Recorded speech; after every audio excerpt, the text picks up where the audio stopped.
चलिए देखते हैं सवाल में। एक उत्तल लेंस की फोकस दूरी 20 सेंटीमीटर है।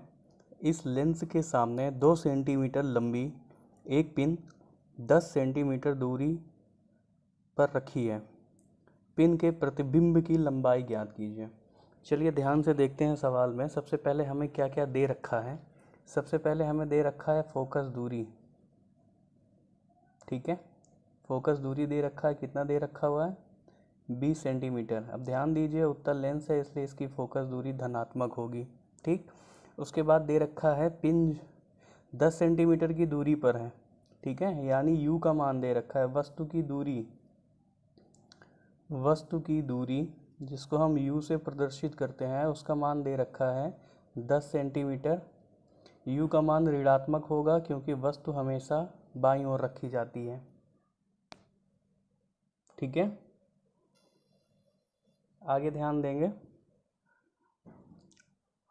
क्या निकालना है हमें, पिन की प्रतिबिंब की लंबाई ज्ञात करनी। इससे पहले हमें v का मान निकालना है, ठीक है, यानी कि जो पिन है उसका प्रतिबिंब कहाँ पर बनेगा, ठीक। तो हम लेंस का सूत्र यूज करेंगे, ठीक है।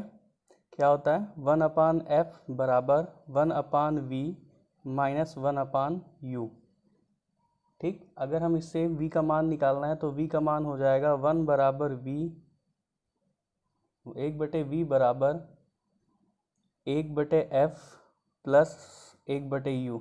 ये v के निकालने का फार्मूला बन गया, ठीक। आगे देखते हैं, इसमें वैल्यू रख देते हैं। 1/v is equal to f का मान कितना है 20 सेंटीमीटर 1/20 प्लस u का मान आपका -10 है, ठीक है। अब देखिए ध्यान से 1/20 ये प्लस माइनस का क्या हो जाएगा, -1/10, ठीक है। आगे क्या आ जाएगा, एलसीएम लेंगे बेटा इसका तो ये आ जाएगा 20 1 -2, ठीक है। 10 का भाग 20 में देंगे 2 बार जाएगा, 2 का -1 में गुणा तो -2।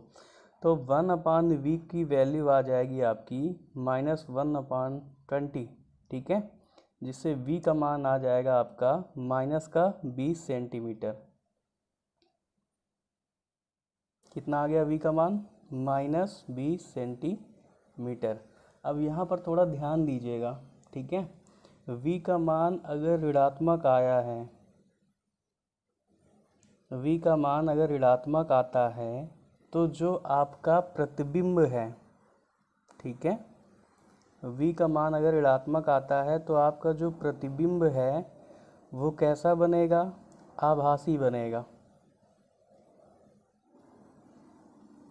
आभासी क्यों बनेगा, कारण क्या है, देखिए v जो है लेंस कौन सा आपका, उत्तल लेंस। उत्तल लेंस में जो प्रतिबिंब होता है वो लेंस के दूसरी ओर बनता है यानी दाईं ओर बनता है, लेकिन इसमें बाईं ओर बन रहा है। और जब बाईं ओर बनता है उत्तल लेंस में तो आपका प्रतिबिंब कैसा बनेगा, आभासी बनेगा। और साथ में कैसा बनता है, सीधा बनता है। आभासी के साथ कैसा बनेगा, सीधा बनेगा।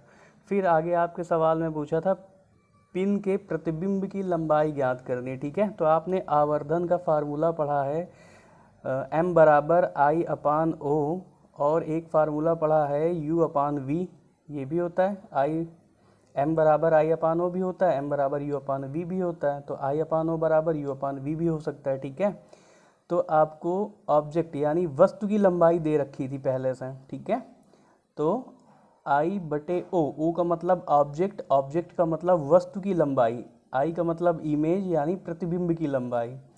U का मान बेटा आपको दे रखा था -10, सॉरी आपका ये फार्मूला होता है V/U, ठीक है। क्या होता है, V/U। तो V का मान आपने अभी निकाला -20 सेंटीमीटर, ठीक है। और U का मान आपका क्या दे रखा था, -10, ठीक है। माइनस माइनस क्या हो जाएगा, प्लस हो जाएगा, ठीक है, कट जाएगा या प्लस हो जाएगा, जो भी आप कहना चाहें। तो यहाँ पर हो जाएगा I/2 बराबर 20/10, ठीक है।